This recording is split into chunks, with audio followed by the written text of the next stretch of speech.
Butanding na mas malaki pa umano sa bangka ilang araw nang namamataan sa Lingayen Gulf. Video nito na pinost sa social media kinagigiliwan ng netizens. Sundan sa report.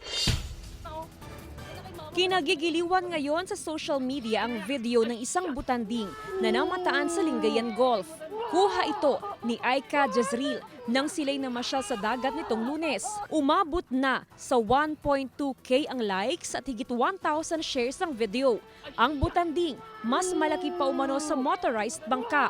Ayon sa mga bangkero, gumanda ang kanilang kita simula nang muling bumisita ang butanding sa baybayin. Sumasakit siya ng bangka para makita yung butanting. Malaki ba, Sera? Malaki siya, madam. Gaano kalaki?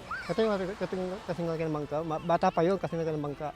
Sa pagbabaka sakaling makita ng personal ang butanding, kasama ang 102nd PNP Maritime Group sa Pangasinan, nilibot namin ang baybaying bahagi ng Dagupan City hanggang sa San Fabian.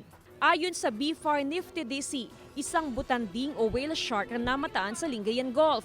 2001, nang unang bumisita sa Lingayen Gulf ang mga butanding na nasundan noong May 2013 na halos araw-araw nakikita sa San Fabian Beach. Simula noon, taon-taon na raw bumibisita ang mga butanding sa Lingayen Gulf na karaniwang tuwing panahon ng alamang at dilis.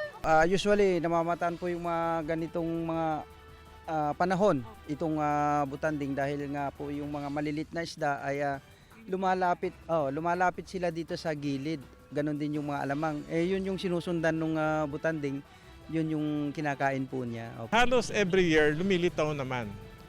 Kaya lang ang napansin natin, papakaunti ng papakaunti. Ang pinakamalaking size ng butanding na nakita sa buong mundo is 50 feet, about 20 tons. So, yung ating butanding maaaring lumaki pa.